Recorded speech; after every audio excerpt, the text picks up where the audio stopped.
Hello guys, welcome to our YouTube channel. ఈరోజు మన recipe వచ్చేసి కొత్తిమీర కారం. దీనికి కడిగి పెట్టుకున్న కొత్తిమీర, పచ్చిమిర్చి అండ్ నిమ్మకాయలు తీసుకుంటున్నాను. తర్వాత కడాయి పెట్టుకొని మెంతులు, ఆవాలు, జీలకర్ర, పచ్చిశనగపప్పు, బద్దమినపప్పు, అలాగే 2 ఎండుమిరపకాయలు కూడా యాడ్ చేసుకుంటున్నాను. తర్వాత దీనికి 1/2 స్పూన్ ఇంగువ యాడ్ చేస్తున్నాను.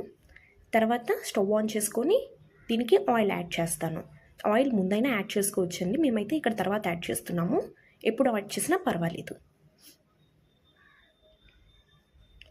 తర్వాత దీన్ని బాగా కలిపెట్టుకోవాలి. తిరగమత చిటకపట్టలు ఆడేటప్పుడు హాఫ్గా కట్ చేసిన ఈ పచ్చిమిర్చి కూడా వీటికి యాడ్ చేసుకొని స్టవ్ ఆఫ్ చేసి ఈ మిశ్రమాన్ని పక్కన పెట్టేసుకోవాలి.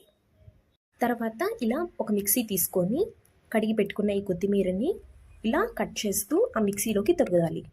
తర్వాత ఈ లెమన్స్ని కూడా 2 హాఫ్స్గా కట్ చేసి ఇలా గింజలు తీసేసి నీట్గా స్క్వీజ్ చేసుకుందాము. తర్వాత ఈ చల్లారిపోయిన తిరగమాతని దీనికి యాడ్ చేసి దీంతోపాటు కొంచెం కళ్ళుప్పును కూడా మనం యాడ్ చేసుకోవాలి. తర్వాత దీన్ని ఇలా మిక్సీ పట్టేయాలి. ఇలా పేస్ట్గా అయిపోవాలండి నీట్గా, అప్పుడే టేస్ట్ బాగుంటుంది. అంతే, మన కొత్తిమీర కారం రెడీ. ఇలా కొత్తిమీరే కాకుండా కరివేపాకుతో కూడా ట్రై చేయొచ్చు. That's it for today. Please subscribe our channel. Until then, goodbye.